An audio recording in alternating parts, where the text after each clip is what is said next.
अयोध्या में 22 जनवरी को राम मंदिर का उद्घाटन हो जाएगा।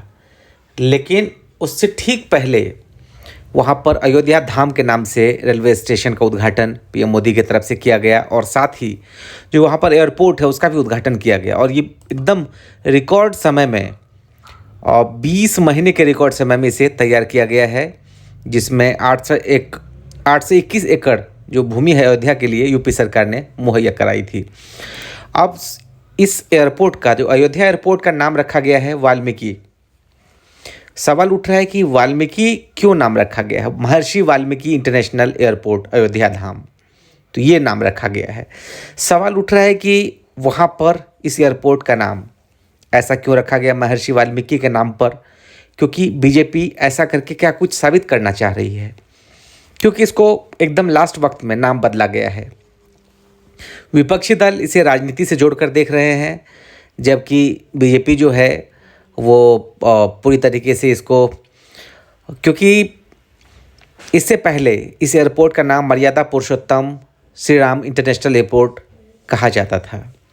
लेकिन उद्घाटन से ठीक पहले अचानक एयरपोर्ट का नाम बदलने की खबर सियासी महीने में इसको निकाला जाने लगा। इसको ऐसा माना जा रहा है कि सरकार ने दलित वोटर्स को साधने के लिए ये कदम उठाया है और 30 दिसंबर को इसका उद्घाटन हो गया।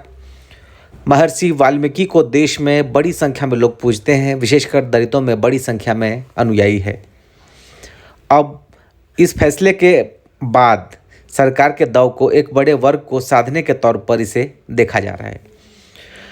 अब सवाल यही है कि देखिए, ये वजह है कि बीजेपी राम मंदिर के मुद्दे को विधानसभा चुनाव के बाद लोकसभा चुनाव में भी लेकर जाने वाली है। यानी आम चुनाव में बीजेपी सरकार की उपलब्धियों में से एक राम मंदिर निर्माण और काशी विश्वनाथ कॉरिडोर भी होगा। बीजेपी ने धार्मिक कार्ड के साथ साथ अन्य वर्गों को भी साधने की तैयारी की है और अगले 5 महीने बाद करीब लोकसभा का चुनाव होना है। और ये चुनाव इसलिए अहम माना जा रहा है क्योंकि मोदी का ये तीसरा कार्यकाल होगा अगर जीतते हैं 2024 में। तो पहली जीत हुई थी 2014 में, दूसरी 2019 में बड़ी जीत थी। अब जो थर्ड इलेक्शन है वो 2024 में है। यही वजह है कि एयरपोर्ट का नाम में बदलाव कर बड़ा दांव एक तरह से खेला गया है ताकि दलितों को साधा जा सके। हालांकि राम मंदिर मसले पर विपक्ष बहुत सधे अंदाज में देखा जा रहा है। कहा जा सकता है कि विपक्षी दल फायदे और नुकसान देख रहे हैं। बयानबाजी से लगातार विपक्ष जो है वो परहेज है कर रहे हैं। इसमें बीजेपी खुलकर विपक्ष पर हमलावर है। बीजेपी ने 5 राज्यों के विधानसभा चुनाव में भी अयोध्या में भव्य राम मंदिर निर्माण को बड़ा मुद्दा उठाया था। लोगों को यहाँ तक कि अयोध्या आने का न्योता बीजेपी की तरफ से दिया गया। अब देखिए, जानकारों का कहना है कि बीजेपी नेतृत्व सामाजिक समीकरण को साधने में जुटा है। पार्टी ने आम चुनाव से पहले दलितों को साधने की तैयारी की है। एयरपोर्ट का नाम महर्षि वाल्मीकि के नाम पर रखे जाने से पूरे देश में एक सामाजिक संदेश जाएगा। यूपी समेत हिंदी बेल्ट के कई बड़े राज्यों में दलित वोटर्स निर्णायक भूमिका में हैं। साल 2019 के आम चुनाव और फिर 2022 के उत्तर प्रदेश विधानसभा चुनाव में दलित वोटर्स ने बड़ी संख्या में भारतीय जनता पार्टी को सपोर्ट किया था। इसका सीधा जो खामियाजा है वो मायावती के बहुजन समाजवादी पार्टी यानी बीएसपी को उठाना पड़ा था। बीजेपी भी दलित वर्ग को साधने के लिए हर संभव कदम उठा रही है। काफ़ी हद तक वो इसमें कामयाब भी रही है। और चूंकि उत्तर प्रदेश में जातिगत जो समीकरण है उसको अगर देखा जाए तो यूपी में हार जीत उम्मीदवारों की जातियां ही तय करती हैं। जाट, मुसलमान, दलित, जाटव, यादव, कुशवाहा, सैनी, कश्यप, ठाकुर, ब्राह्मण, गुर्जर, वाल्मीकि, ये इन जातियों के वोट काफ़ी अहम माने जाते हैं। कई इलाकों में इन जातियों को ही सीक्रेट किंग मेकर माना जाता है।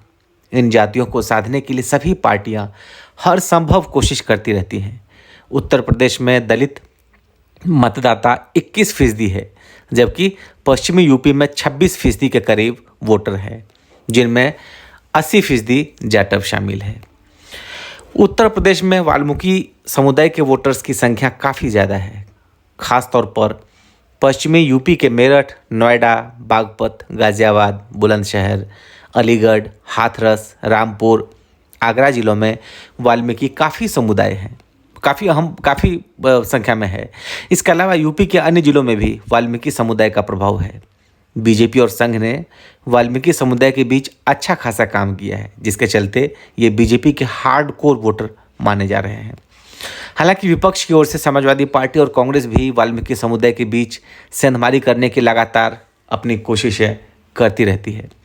पश्चिमी उत्तर प्रदेश में मुसलमान, जाट और जाटव के बाद गुर्जर, ठाकुर, सैनी, कश्यप, वाल्मीकि, ये जो मतदाता हैं वो काफ़ी संख्या में हैं।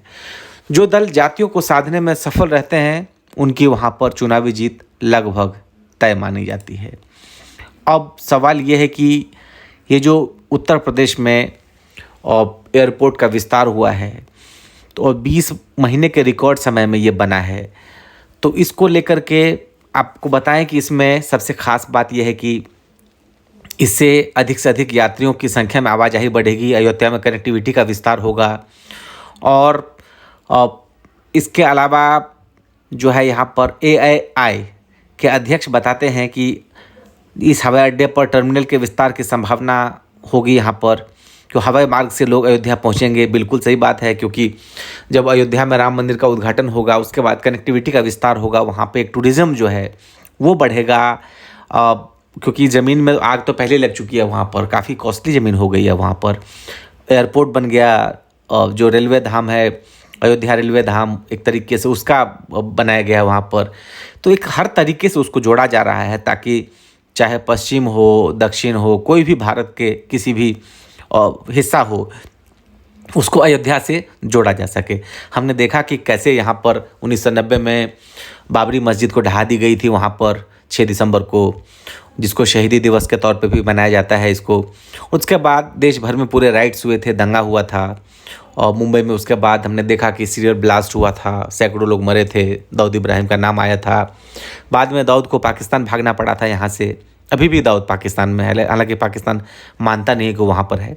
इन सब के बीच जब काफ़ी सैकड़ों साल यहाँ पर केस चले कोर्ट में, आखिरकार सुप्रीम कोर्ट गया मामला, और वहाँ जाकर तमाम जो सर्वे हुए थे और इन सब चीज़ों के बाद जो है वो उस समय गोगोई जो चीफ जस्टिस थे उन्होंने राम मंदिर का जो फैसला है वो उसके पक्ष में दिया, मंदिर पक्ष में, और उसके बाद ये संभव हो पाया है। हालांकि एक समय ये भी था कि कांग्रेस की तरफ से, विपक्ष की तरफ से उस समय जब सुनवाई चल रही थी तो लगातार कहा जा रहा था कि कोर्ट को कि इस पर फैसला ना दें क्योंकि इससे राजनीति होगी, बीजेपी को फ़ायदा होगा। तो ये सारी चीज़ें हुई, लेकिन आखिरकार राम मंदिर बना। अब यहाँ पर सियासत इस महीने में हो रही है कि विपक्षी दलों को पहले लग रहा था कि हमें न्योता नहीं दिया गया। अब अगर तीन बड़े नेता जो सोनिया गांधी हो या मल्लिकार्जुन खड़गे है या अधीर रंजन है, कांग्रेस के 3 बड़े नेताओं को जब राम मंदिर का जिस दिन उद्घाटन होगा और वहाँ के लिए न्योता दिया गया तो आपस में असमंजस है कि हम जाएं कि नहीं जाएं। तो इस तरह की चीज़ें जो है वो अंदरूनी तौर पर चल रही है, क्योंकि इनको ये देखना है कि अगर अलायंस में इनके जो सहयोगी दल हैं इंडिया गठबंधन के, वो अगर नहीं जाते हैं या उनको नहीं बुलाया जाता है तो फिर कांग्रेस के जो लीडर्स हैं वो कैसे जाएंगे। तो ये एक सवाल उठ रहा है। दूसरा देखिए, जहाँ तक अयोध्या एयरपोर्ट की बात है तो इसका पहला चरण में 14,500 करोड़ रुपए से अधिक की लागत से विकसित किया गया है। हवाई अड्डे के टर्मिनल भवन का क्षेत्रफल करीब 6500 वर्ग मीटर है और सालाना करीब ऐसा माना जा रहा है कि 10 लाख यात्री इसमें आना जाना करेंगे इससे। तो ये एक बहुत बड़ी चीज़ है।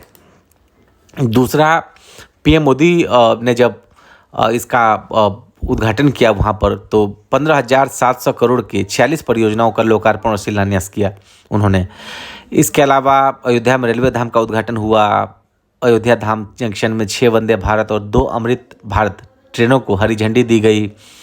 उसके अलावा जो महर्षि वाल्मीकि एयरपोर्ट का तोहफा दिया गया, और देखिए वहाँ एयरपोर्ट उसी दिन लैंड करना शुरू कर दिया था।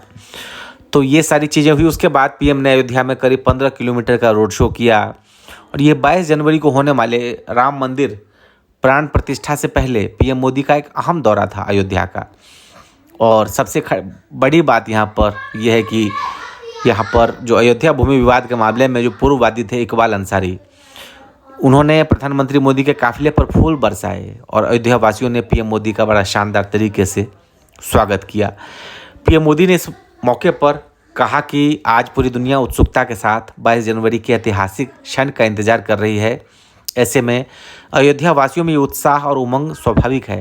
भारत की मिट्टी के कण कण और भारत के जन जन का मैं पुजारी हूँ। जाहिर तौर पर ये एक बड़ा मौका है जब राम मंदिर बना है, क्योंकि काफ़ी दिनों से राम भक्तों को इसकी उम्मीद थी कि कब बनेगा अयोध्या में। और जब राम का जहाँ जन्मभूमि है वहाँ पर मंदिर की एक सपना था, खास करके जो देशवासियों का, तो वो सपना साकार हुआ। 22 जनवरी को उद्घाटन होने जा रहा है और इसी तरीके से जो एयरपोर्ट हो, रेलवे स्टेशन है, उसको डेवलप किया गया है। और आपको कैसा वीडियो लगा आप हमें लाइक करें, सब्सक्राइब करें। बहुत बहुत शुक्रिया।